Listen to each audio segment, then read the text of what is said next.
I don't think it would include the two authors of the piece that I just wrote.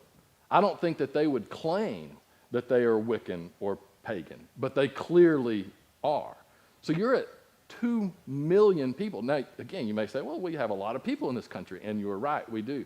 Do you know someone who is Presbyterian? Because it's more likely that you know someone who is Wiccan or pagan. Presbyterians in this country is about 1.4 million.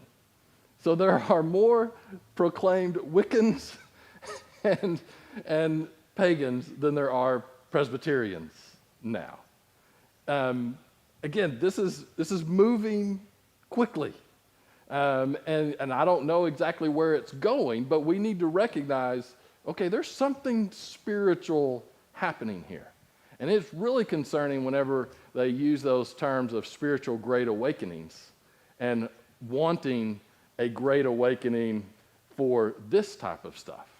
Well, you could say when you go from 8,000 to 2 million, there's been some sort of an awakening, and that's a little concerning. So we need to be aware of this, and I think everyone who's here, and more than likely if you're listening, you've at least already thought of this. But this is something we've got to figure out a way to help people understand that we're not dealing with just political battles. We're not dealing with flesh and blood. There is something deeper behind it, which is why it is so important for us to hold on to truth and to make sure that we do not start getting led astray because we're in a world that's trying to do that. And there are more people that are recognizing this. I'm going to show a clip of a guy. His name has definitely been in the news lately, Tucker Carlson. I have never watched Tucker Carlson's show. I have not watched more, other than election nights, I do not watch Fox News at all. I don't watch any news on any of the stations. You know, people just assume, oh, if you're kind of conservative, you must watch Fox News. I never watch Fox News. I know who Tucker Carlson is. I see some of his montages and clips and stuff, and I agree with a lot of the stuff that he says, and then there's some of it that I go, well, I don't know, I'd like to maybe look into, but he's somebody who questions, right?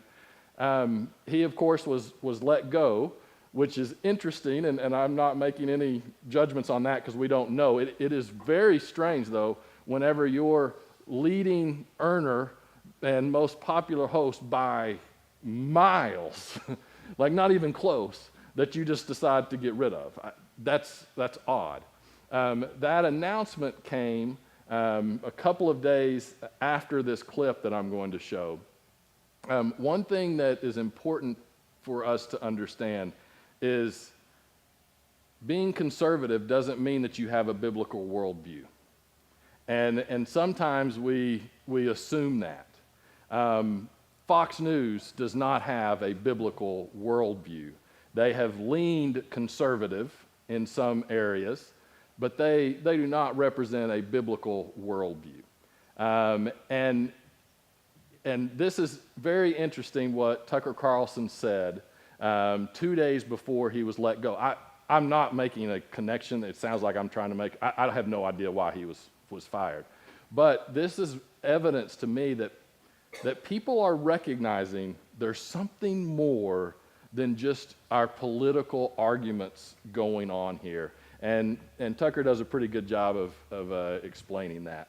He's talking to the Heritage Foundation, which is a conservative political policy group and things like that. Which is that it might be time to start to reassess the terms we use to describe what we're watching. So when I started at Heritage, the presumption was, and this is a very Anglo-American assumption, that the debates we're having are kind of rational debates about the way to get to mutually agreed upon outcomes. Right? So like we all want the country to be more prosperous and free and people to be less oppressed or whatever. And so we're going to argue about tax rates, and I think higher tax gets us there. I'm a Keynesian, and you disagree, you're an Austrian or whatever. But the objective is the same. And so we write our papers, and they write their papers, and may the best papers win. I don't think that's what we're watching now at all. I don't think we're watching a debate over how to get to the best outcome. I think that's completely wrong. And I've come to this conclusion, and I should say at the outset I'm an Episcopalian, so don't take any theological advice from me, because I don't have any. I grew up in the shallowest faith tradition that's ever been invented. It's not even a Christian religion at this point, I say with shame. But I'm just saying this as an observer of what's going on. There is no way to assess, say, the transgenderist movement with that mindset. Policy papers don't account for it at all. If you have people who are saying, I have an idea, let's castrate the next generation. Let's sexually mutilate children. I'm sorry, that's not a political debate. What? It has nothing to do with politics. What's the outcome we're desiring here? An androgynous population? Is that really what are we arguing for that? I don't think anyone could defend that as a positive outcome. But the weight of the government and a lot of corporate interests are behind that. Well, what is that? Well, it's irrational. If you say, well, I think abortion is always bad, well, I think sometimes it's necessary, that's a debate I'm familiar with. But if you're telling me that abortion is a positive good, what are you saying? Well, you're arguing for child sacrifice, obviously. It's not about a teen girl gets pregnant and what do we do about that and victims of rape. I get it. Of course I understand that, and I have compassion for everyone involved. But when the Treasury Secretary stands up and says, you know what you can do to help the economy? Get an abortion. Well, that's like an Aztec principle, actually. There's not a society in history that didn't practice human sacrifice. Not one. I checked. Even the Scandinavians, I'm ashamed to say. It wasn't just the Mesoamericans, it was everybody. So that's what that is. Well, what's the point of child sacrifice? Well, there's no policy goal entwined with that. No, that's a theological phenomenon. And that's kind of the point I'm making. None of this makes sense in conventional political terms. When people or crowds of people, or the largest crowd of people at all, which is the federal government, the largest human organization in human history, decide that the goal is to destroy things, destruction for its own sake. Hey, let's tear it down. What you're watching is not a political movement, it's evil. So if you... Welcome to the spiritual battle, Tucker Carlson, right?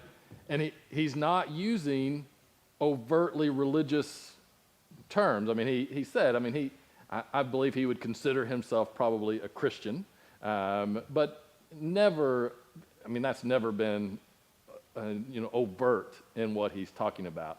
But he's recognizing something's different, right? This doesn't make sense. And again, I'm not making the connection, but I can promise you that type of stuff you're not going to hear on Fox News, especially now, right? They kind of made sure you're not going to hear that kind of stuff because they don't want, they are still viewing this from the policy side. Okay, let's do that. No, we're way beyond that, right? You still have on Fox News, Bruce Jenner coming all the time, right? That he is being pushed. That this is much bigger than what it once was. And I just encourage you as you engage the world, to me, it actually has brought me a lot more peace and comfort and understanding to see things from a spiritual dimension. Because without it, it does not make sense. And so you either go crazy or you just decide, well, I'm wrong, so I'm just going to adopt the new science, right? So those are your two options. Or you realize, no, this is a spiritual battle. And so there are people that are being blinded because they are being convinced that things are true that are not true. And it's important for us to know that that's the battle we're in, because you're never going to be able to fight a battle if you don't recognize that you're in one. And we also have to recognize it's important how we fight, because Satan will twist every way that we try to do it to work against us. So you have to be smart. And sometimes it's just in small, just do the next right thing, right? Just keep standing up for the truth. And then there'll be opportunities that, oh, no, you know what? I can stand up and do something here. But until then, we prepare ourselves and we make sure that we recognize we are in a spiritual battle always, and that you are susceptible to it. So don't let your guard down. All right? Hope that you have a wonderful week, and we'll see you in 2